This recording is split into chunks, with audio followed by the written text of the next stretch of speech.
Hi, everybody. This is Shereen Mitchell, and today we're going to be talking about the Americans with Disabilities Act. I did a couple of things on Olmstead, which is a Supreme Court interpretation of what the Americans with Disabilities Act means. And it's a law of the land. And the reason I did those videos because now all of a sudden, surprise, surprise, DOJ has decided uh they don't do cases of enforcing people's civil rights no more. So which is just wrong.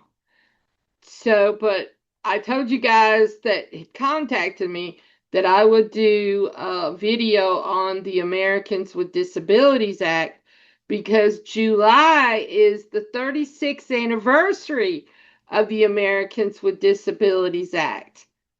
And for those of you who don't know, uh, Daddy Bush is the one that signed the Americans with Disabilities Act into law. So this was something that was done by the Republicans. So, and we are forever thankful for that. So the ADA, the Americans with Disabilities Act, is one of the most important civil rights law in American history. Signed into law on July the 26th, 1990, it protects people with disabilities from discrimination and ensure they have the same opportunities as everyone else. Unfortunately, DOJ is so corrupt, they've now decided it's not their job to do that. The ADA is often compared to the Civil Rights Act of 1964, which prohibits discrimination based on race, color, religion, sex, and national origin. The ADA extended civil rights protections to include individuals with disabilities. And that's really important. 1 in 5 Americans are people with disabilities. So this affects a lot of Americans.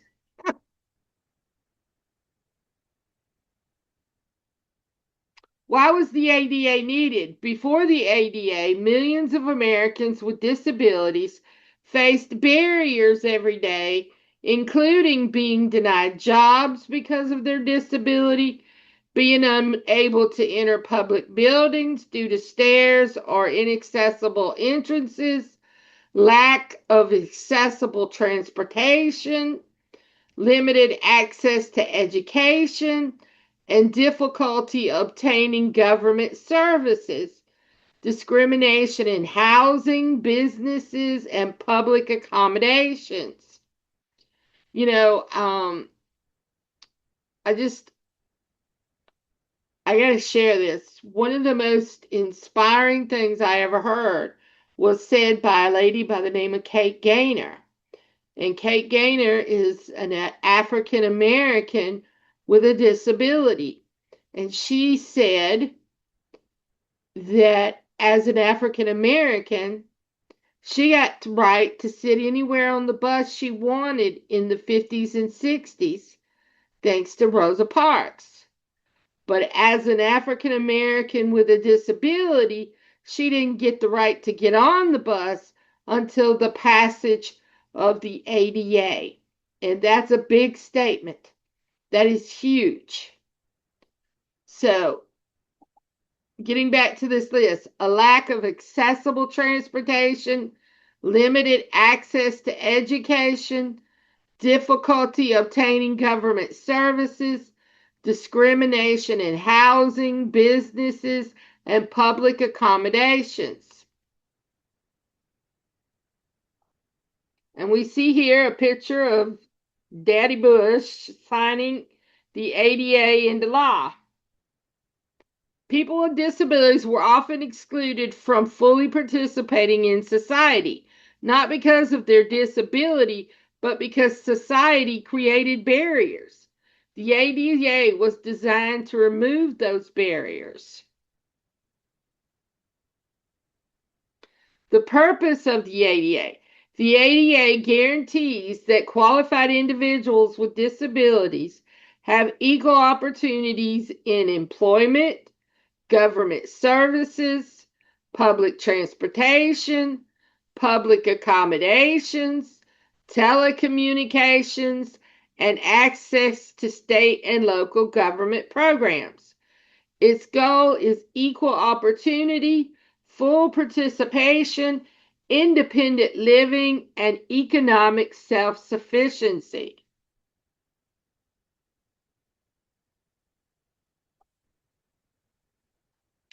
And I know you're probably sitting there going, well, why should I care?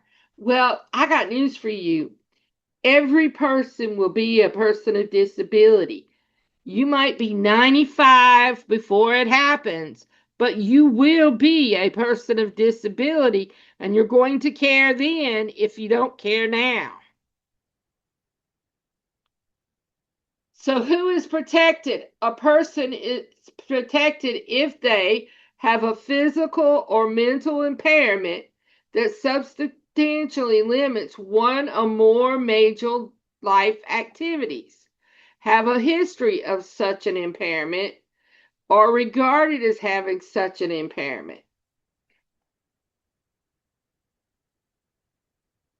Major life activities include walking, seeing, hearing, speaking, learning, working, caring for oneself, thinking, breathing, communicating, and performing manual tasks. The 5 titles of the ADA. Title 1 is employment. Employers with 15 or more employees cannot discriminate against qualified individuals with disabilities. Examples include hiring, promotion, pay, training, benefits, firing. Title I, employment. Employers must provide reasonable accommodations unless doing so would create an undue hardship. Example of accommodations include flexible work schedules, screen reading software, modified equipment, accessible workstations, sign language interpreters, job restructuring when appropriate.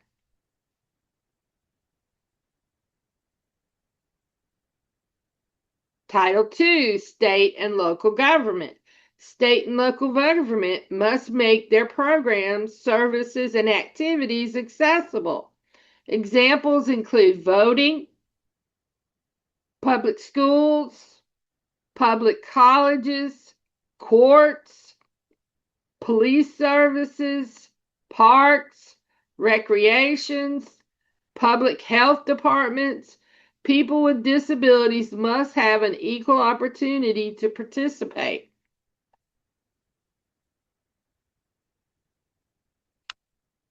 Title III, public accommodations. Private businesses that serve the public must be accessible. Examples include restaurants, hotels, stores, movie theaters, doctor's offices, hospitals, museums, libraries, banks, fitness centers.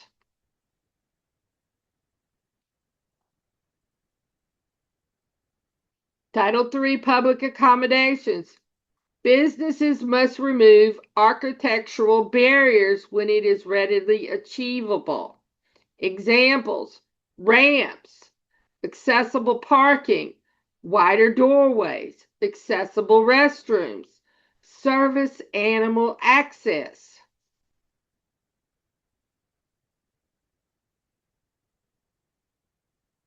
Title IV is telecommunications. People who are deaf, hard of hearing, or have speech disabilities must have equal access to telephone communication. This led to telecommunication relay services, TRS, video relay services, VRS, and caption telephone services.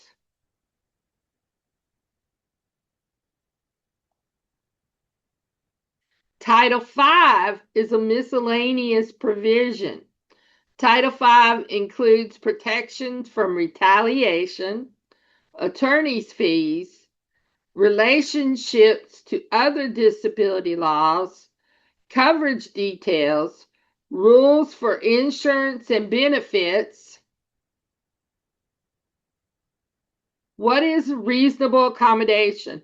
A reasonable accommodation is a change that allows a qualified individual with a disability to perform a job or access a service. Examples include wheelchair ramps, adjustable desks, accessible websites, braille material, large print documents, ASL interpreters, flexible schedules, and modified testing. The accommodation should not create an undue hardship for the employer or organization. What is an undue hardship?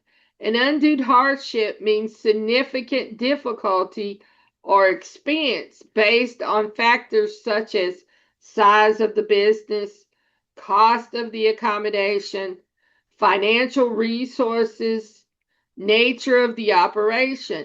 Not every accommodation requested must be provided, but employers and organizations generally must engage in an interactive process to identify an effective accommodation. Examples of ADA protection. The ADA protects someone who uses a wheelchair, is blind, is deaf, has an intellectual disability, has autism, has cerebral palsy, has multiple sclerosis, has epilepsy, has a psychiatric disability, has diabetes, has HIV, has other qualifying disabilities. What the ADA does not require. The ADA does not require guaranteed employment, required lower job standards, require hiring someone who is not qualified, requiring accommodations that create undue hardships, protect someone whose condition does not meet the law's definition of disability. Qualified individuals must still be able to perform the essential functions of the job with or without reasonable accommodation. The ADA Amendment Act. In 2008, Congress passed the ADA Amendment Act of 2008, which broadened the definition of disability after several court decisions had narrowed it. The ADA made it clear that the focus should be on whether discrimination occurred rather than on whether a person's disability met an overly restrictive definition. Why the ADA matters today. The ADA has transformed American society by making communities more inclusive. Its impact can be seen in accessible curb cuts, wheelchair ramps, elevators, accessible buses, accessible websites and technology, closed caption, accessible voting equipment, service animal access, and workplace accommodations. Why the ADA matters today. Many accessible features benefit everyone, including parents with strollers, travelers with luggage, older adults, and people recovering from injuries. I can tell you, I have sat at the MARTA train station and watched more people use the ramp than use the steps. Ongoing challenges. Although the ADA has made tremendous progress possible, challenges remain. digital accessibility is still inconsistent. Employment rates for people with disabilities remain lower than for those without disabilities, and doing away with DEI didn't help. Um, Transportation and affordable, accessible housing continues to present barriers in many communities. People with disabilities may still encounter discrimination or delays in obtaining reasonable accommodations. Because of these ongoing issues, enforcement of the ADA remains an important part of protecting equal opportunity, which is reason why I'm so upset about the DOJ's decision to no longer enforce the integration mandate. I mean, you don't get to just decide you're not going to do your job, because it is the DOJ's to enforce people's civil rights. And they just up and decided they're not going to do that anymore. And that's not right. So, so to summarize, the Americans with Disability Act is a landmark civil rights law that ensures people with disabilities have equal access to employment, government service, public accommodations, transportations, telecommunications, and many other aspects of community life. Rather than providing special treatment, the ADA seeks to remove unnecessary barriers so that people with disabilities can participate fully in American society based on their abilities, qualifications, and rights. So, I want to challenge all of you, everybody that sees this video, to reach out to your federal legislators and to state to them that we need an AG for DOJ that will pursue discrimination of people with disabilities. That we do not need somebody who only caters to Trump. We need somebody that will cater to the American citizens. Please email your legislators before July the 26th as part of your celebration of the Americans with Disabilities Act anniversary. So I say to you, happy ADA, guys.